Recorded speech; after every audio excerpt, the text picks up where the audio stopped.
Chapter 7. Vows. Beneath the northern lights, raindrops tapped against the cafe's glass windows, trailing into winding rivulets. Lin Yia stared at her laptop screen, her fingers hovering over the keyboard for a long time without typing a single word. It had been 2 weeks since she resigned, yet the business proposal for cross-cultural training remained stuck on page 3. Mind if I sit here? All the other tables are full. The French-accented English pulled Lin Yia out of her thoughts. She looked up to see a blonde woman holding a sleeping mixed-race baby with an overstuffed diaper bag slung over her shoulder. Of course.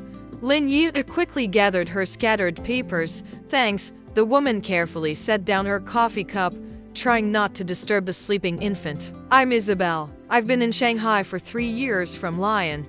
Lin Yia. She introduced herself briefly, then hesitated before adding, my husband's Swedish. Isabel's eyes lit up. Oh, you're in an international marriage too. She switched to choppy Chinese. We have a common language. The pun made Lin Yia smile. Over the next half hour, she listened to Isabel vent about the challenges of raising a child as a French mom in China, how her mother-in-law insisted on using cloth diapers instead of disposables, how her husband didn't understand the importance of memorizing Chinese classics, and how the preschool teacher criticized her son for being too active. Sometimes I feel like a cultural traitor. Isabel stirred her now cold coffee. If I raise my son the French way, he won't fit in here. But if I go fully Chinese, I feel like I'm betraying half of who he is. Lin Yia's fingers tapped unconsciously on the rim of her cup. Isabel's words were like a mirror, reflecting her own struggle. Erica had been in bilingual school for 3 months and seemed to be adapting well. Yet the undercurrents of cultural identity never ceased. Just last week, her daughter asked why she couldn't have straight black hair like her fully Chinese classmates. So how do you handle it? Isabel asked eagerly. The culture clashes, the identity stuff. We're still figuring it out, Lin Yia replied honestly. But in that moment, an idea flashed in her mind. What if she and Eric's cross-cultural experience could help other families? What if all that struggle could be turned into professional guidance? The clink of her coffee cup hitting the saucer seemed to snap her into action. Lin Yia closed her laptop abruptly. Isabel, would you be willing to join a cross-cultural parenting workshop? It's free, just a way to help me test an idea. 2 weeks later, Lin Yia's parenting consultancy, Aurora Bridge, was officially registered. The office was her study at home. Her first batch of clients were Isabel and 12 other international families she'd recruited through a local expat mom group. You need a business partner, Eric said as he watched Lin Yia burning the midnight oil to prep the workshop materials. He had just put Erica to bed, still carrying the scent of her kids' shampoo. It's still small scale. Lin Yia rubbed her sore shoulders. No, I mean it. Eric sat beside her. Your strength is comparing Chinese and Western education. Mine's cross-cultural communication. We've been living this for 5 years now, haven't we? Lin Yia turned to look at him. In his blue eyes was no hint of sarcasm, only firm support. In that moment, she understood why Sweden was known for its gender equality. This man had never believed parenting or housework was solely a woman's duty, and never saw her professional ambition as a threat to her role as a mother. You'd really go into business with me? She asked softly. Eric answered with a long, loving kiss. Aurora Bridge's first workshop was held at a community center on the weekend. Lin Yia prepared a PowerPoint comparing Chinese and Western education. Eric designed interactive activities to let parents share child-rearing insights from their respective cultures. The room began to buzz with excitement as Chinese mothers listened in disbelief to how Swedish preschools encouraged kids to play outdoors in the rain and snow, while Western parents eagerly jotted down early education principles like a child's future is shaped by age 3. We don't need to pick one side and reject the other, Lin Yia said during her closing remarks. The key to cross-cultural parenting is finding your family's unique point of integration. After the workshop, Isabel hugged her with excitement. This is exactly what we need. You should turn this into a full-course series. On the subway ride home, Lin Yia and Eric excitedly replayed every moment, like actors after a successful premiere. Erica dozed between them, clutching a cartoon sticker a little French friend had given her. Next month, we could do something on festivals and traditions. Eric noted on his phone how to blend Chinese New Year with Christmas. Leaning on his shoulder, Lin Ye felt a strange but satisfying sense of fulfillment more than she ever did earning a high salary at a tech firm. Maybe professional success should evolve with each stage of life, but the art of cross-cultural balance isn't solved with one successful workshop. At dinner the next day, Erica suddenly put down her chopsticks. "Mama, am I Chinese or Swedish?" Her little face was unusually serious. Lin Ye and Eric exchanged a glance. "You're both," Lin Ye said gently. "You have half Chinese and half Swedish blood." "But Li Ming said I can't be both." Erica frowned. "He said you have to choose like picking a passport." Eric squatted beside his daughter. "Sweetheart, you don't have to choose. You can love Chinese New Year and St. Lucia Day. You can eat dumplings and cinnamon rolls. But my classmates say I speak Chinese with an accent." Erica's eyes shimmered with tears. "And I don't know all the songs they sing." Lin Ye felt her chest tighten like an invisible fist. She should have seen this coming among children.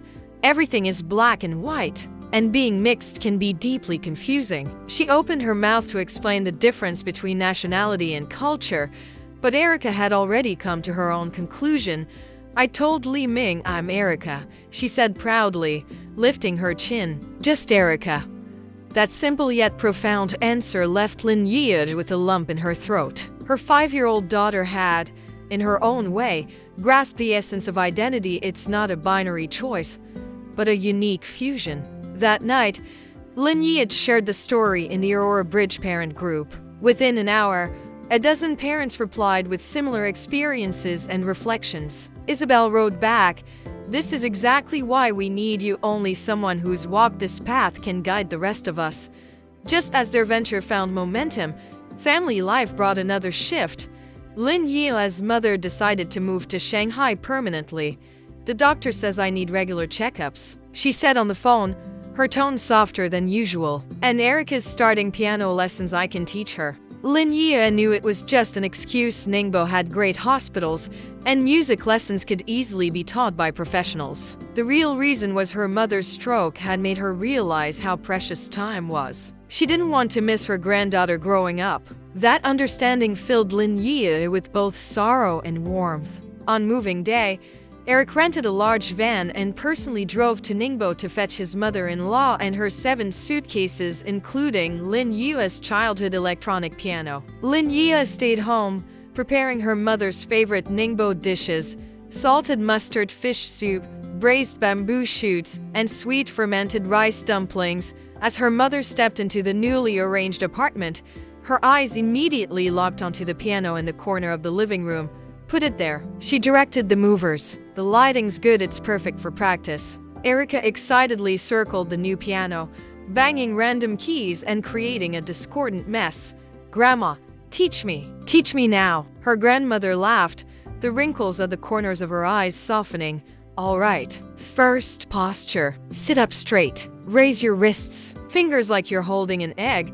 Standing at the kitchen door, Lin Ye watched the scene, a swell of emotion rising in her chest. Her own piano memories weren't pleasant. Countless forced practice sessions, red marks from the ruler when she played a wrong note. But now, her mother taught Erica with such patience.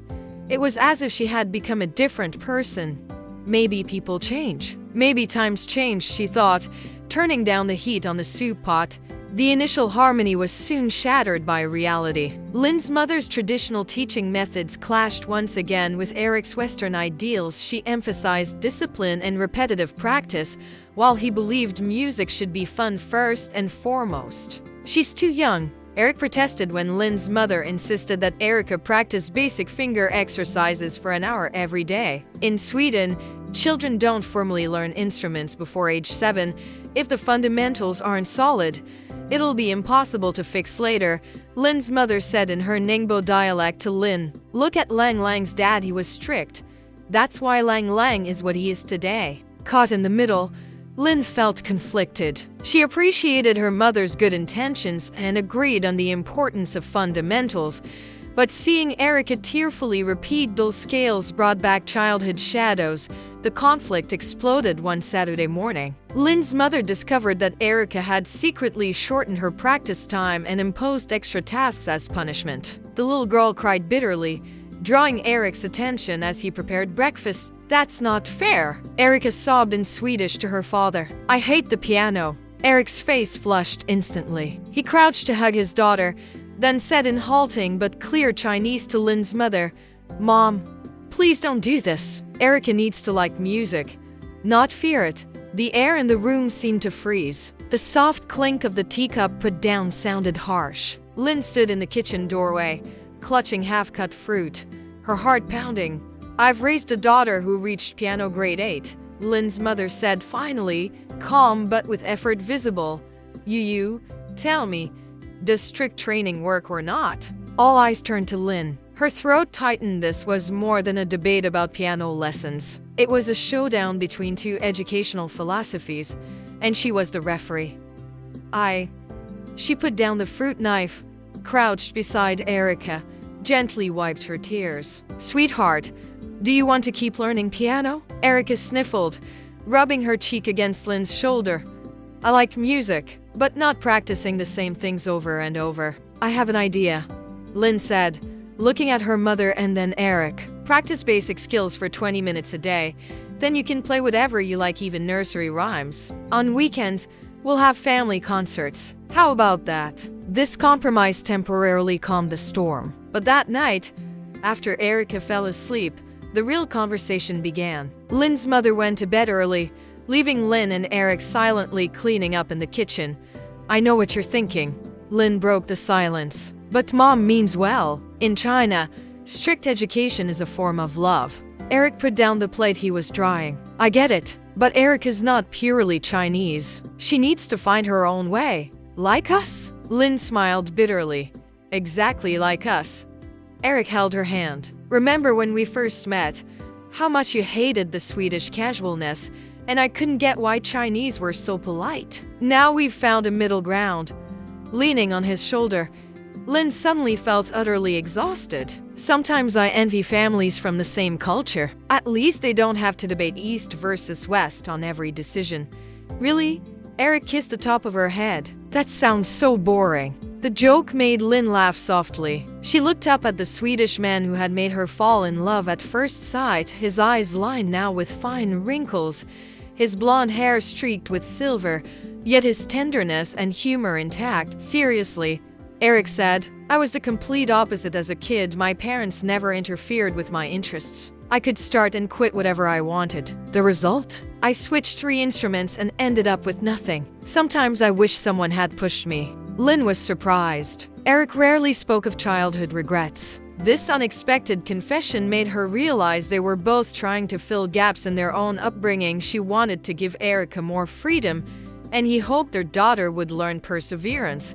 "I hated the piano once," she whispered. "When I was 10, I deliberately spilled cola on the keys just to get a week off."